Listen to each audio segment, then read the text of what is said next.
Welcome to Build Your Maverick Business, the podcast for underdog, outlier, and renegade entrepreneurs. Brought to you by Strange Creative Studio.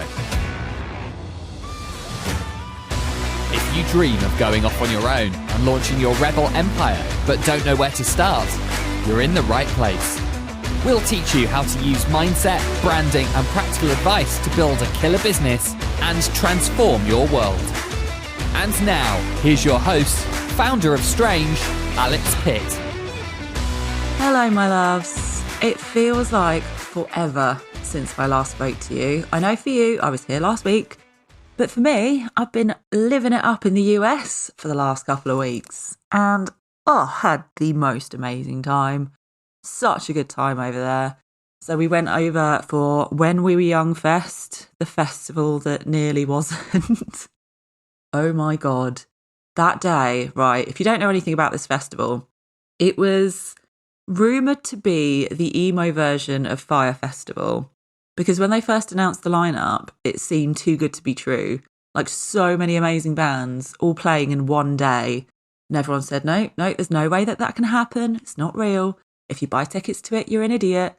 All this kind of thing. So we were like, no, we're going to do it. We bought tickets. And tried to defy the haters, said, no, it's real. We turned up the day before. We saw all the stages being built. It was all there. It was all ready to go. And then the day that we were going to the festival, we were sat there with our jackets on, ready to go. And they cancelled it while we were about to call an Uber. Oh my God. We managed, through some small miracle, to get resale tickets and we still got to go the next day. But yeah, apart from the heartbreak of thinking that we couldn't go to the festival, I couldn't deal with the I told you so's from the Emo Firefest crew. So luckily we did make it and it was fantastic. We had a lovely time and it's taken me all of that time to recover from the fact that 1 pint of beer within said festival cost £16. That's 1/6. Unbelievable. Anyway, a lovely time was had and I'm back and I am here and ready to talk to you. And I'll be honest with you, my darlings, I had a few ideas of what to talk to you about today. And as you know, I like to play it very fast and loose with the planning of this podcast.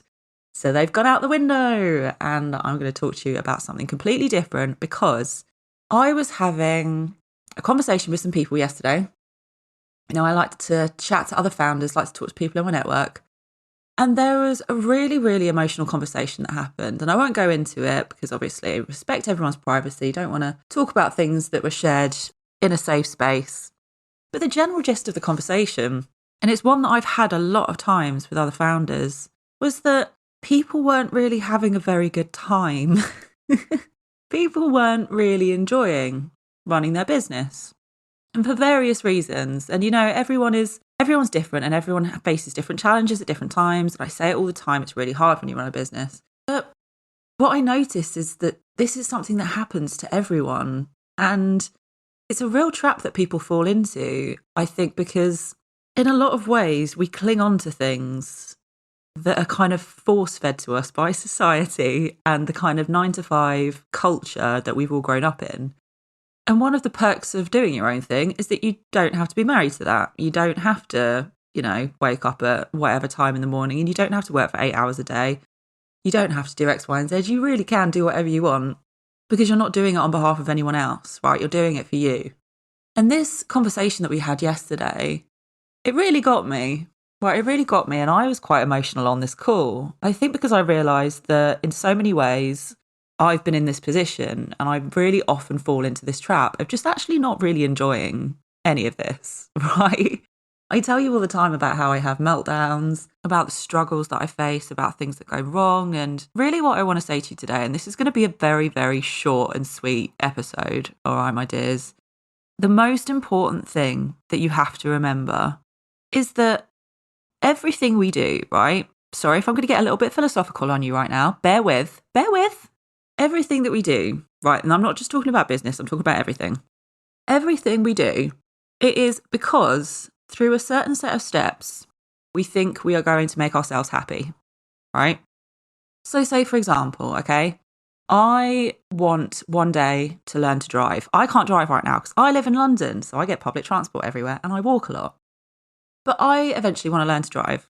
Now, The reason that I want to do that is because I want to be able to buy myself a fancy car, so then I can get in said car and then I can drive to, say, the beach, or to go and visit my niece, or to do something fun, because that will make me happy.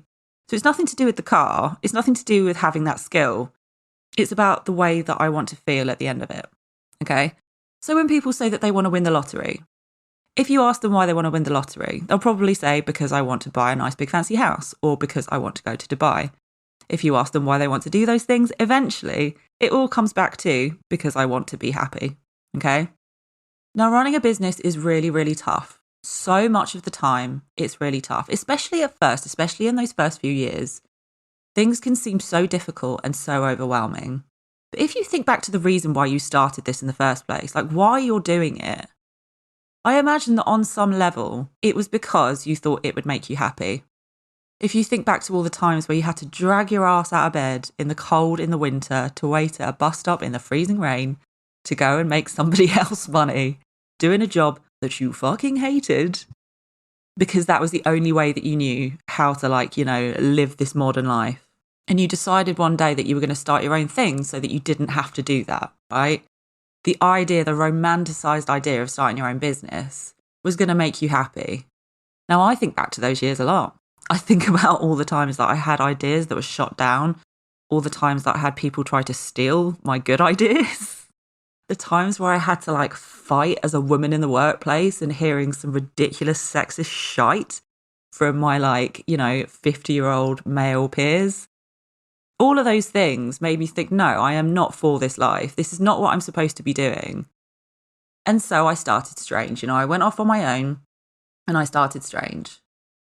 And then I did this thing that I think a lot of people do, which is you get so bogged down in the day-to-day, in the struggles, in everything that goes into building a business, that you lose touch with that kind of excitement and the fun and all of the good shit that's supposed to come with running a business, right? I know that the idea of business is to make money, but that's not all it's about if you're a founder. It's the freedom, it's the fun, it's getting to make decisions and doing what you want to do. And I think if you found yourself in this place where you're doing it and you're not enjoying it, I don't necessarily think that anything's gone wrong. I think this is a rite of passage that we all go through. The reason that I want to go through this with you today, the reason that I'm going a bit soft on you, my darlings, is that I just really want everyone to remember you are in control of this. If you're doing your own thing, you are in control of how much fun you're having, of how much you're enjoying it. And if you're not, then take some fucking action to get back to that place.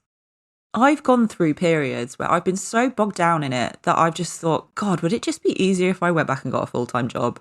I've actually been in that place a few times.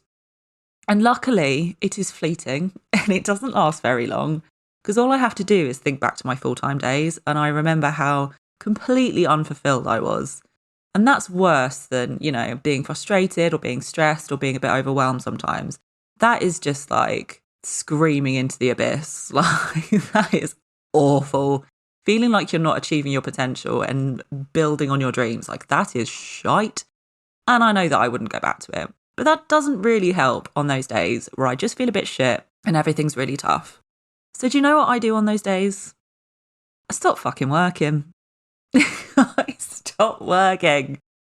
I sign myself up to a really fancy gym. This is my big indulgence in recent years. I signed myself up to a fancy gym that has a pool and a sauna and a jacuzzi and a steam room. And some days I just think to myself, I did not throw out this safe, comfortable, wonderful life to not go and sit in a jacuzzi at 3 p.m. on a Tuesday, right? My work will get done. I will come back to it. But I am going to do something so ridiculously self-indulgent to remind myself that I can, right? I took 2 weeks off to go to the US and I didn't look at my emails. I just hung out in the fucking Nevada desert, listening to AFI and living my best emo life. Now, in a few weeks' time, I'm planning on going to a spa on my own, just because I fucking can. And I tell you what, the reason why this is such a big deal is because it took me a lot of years to get over the guilt that comes with doing quite self-indulgent things as a business owner. Like those things that I've described, going to America, going and sitting in a spa, all of these sorts of things, they are very self-indulgent. But for me a few years ago, not looking at my emails for a week would have been the most insane, self-indulgent, beyond belief, cannot fucking do it kind of thing. And I've really had to train myself into that, right? Into letting myself do things that make me happy. Instead of just getting so bogged down in this work. If I'm not working, then something's gone wrong kind of mentality. So I guess the whole point of what I'm trying to say to you today is if things aren't fun, if you're not enjoying it, don't overthink it too much.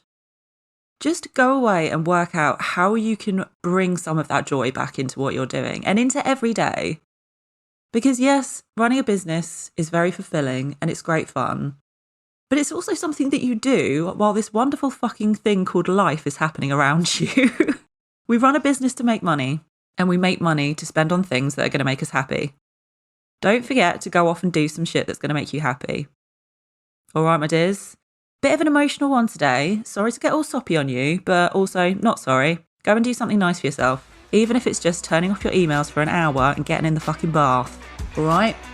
Aggressive self-care for you this week. All right, my dears. So much love to you all, and I'll catch you here next time. Got an idea for a maverick business of your own? Learn how to build a powerful brand that will get people obsessed with our online program, not just a pretty logo. You'll learn a simple step-by-step framework that will kickstart your killer brand and help you find your raving fan base. Find out more today at strangecreativestudio.com.